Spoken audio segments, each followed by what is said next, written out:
आसाममध्ये मुसळधार पाऊस बरसतोय. पुरामुळे प्रचंड हाहाकार पाहायला मिळतोय.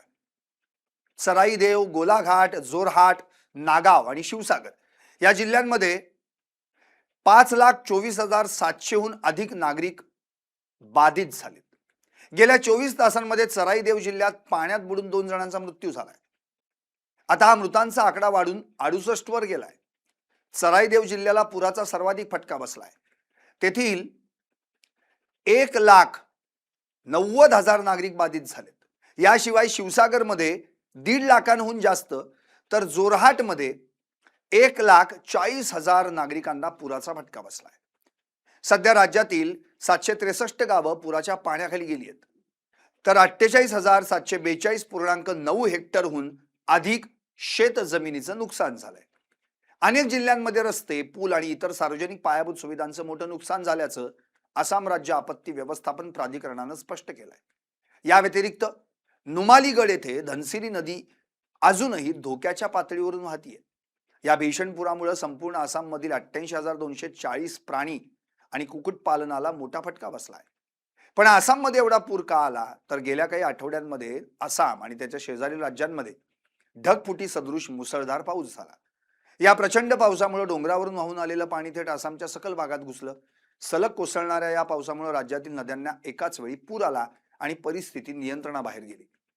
आसामची जीवनवाहिनी मानली जाणारी ब्रह्मपुत्रा नदी आणि त्याच्या उपनद्या अनेक जिल्ह्यांमध्ये धोक्याच्या पातळीच्या खूप वरून वाहत आहेत. नदीच्या पाण्याच्या प्रचंड प्रवाहामुळे अनेक गावांमधील मुख्य सुरक्षा बंधारे फुटलेत. हे बंधारे फुटल्यानं पाणी काही तासांमध्ये शेजारील शेतात आणि गावांमध्ये घुसलं. त्यामुळे रात्रीतून गावं पाण्याखाली गेली आणि लोकांना सुरक्षित स्थळी जाण्याची संधीही मिळाली नाही. आसाम राज्य आपत्ती व्यवस्थापन प्राधिकरणाच्या अहवालानुसार पुरामुळे आतापर्यंत 68 निष्पाप नागरिकांना आपला जीव गमवावा लागलाय. यातील बहुतांश मृत्यू अचानक आलेल्या पुरात वाहून गेल्यानं किंवा घरांमध्ये पाणी शिरल्यानं पाण्यात बुडून झालेत. नुकत्याच झालेल्या 24 तासांमध्ये सराईदेव जिल्ह्यात 2 जणांचा अशाच प्रकारे पाण्यात बुडून मृत्यू झाला. याशिवाय सततच्या पावसामुळे, डोंगराळ भागात झालेल्या भूस्खलनामुळे आणि वीज कोसळल्यामुळेही काही जणांना आपले प्राण गमवावे लागले. सध्या राज्यातील सराईदेव, गोलाघाट, जोरहाट, नागाव आणि शिवसागर या 5 जिल्ह्यांना पुराचा सर्वाधिक फटका बसलाय. 5,24,000हून अधिक नागरिक विस्थापित झाले. हजारो घरं पूर्णपणे उद्ध्वस्त झाली आहेत. रस्ते, पूल आणि विजेचे खांब वाहून गेलेत. त्यामुळे संपर्क तुटलाय. सुमारे 763 गावं पाण्याखाली गेली आहेत. 48,000 हेक्टरवरील उभी पिकं नष्ट झाली आहेत, ज्यामुळे शेतकऱ्यांचं अतोनात नुकसान झालंय. पिण्याच्या शुद्ध पाण्याचा आणि अन्नाचा तुटवडा निर्माण झाल्यानं नागरिकांचे हाल होत आहेत. या भीषण आपत्तीच्या काळात NDRF, SDRF आणि भारतीय लष्कराची पथकं स्थानिक प्रशासनाच्या मदतीनं 24 तास बचाव कार्य करत आहेत.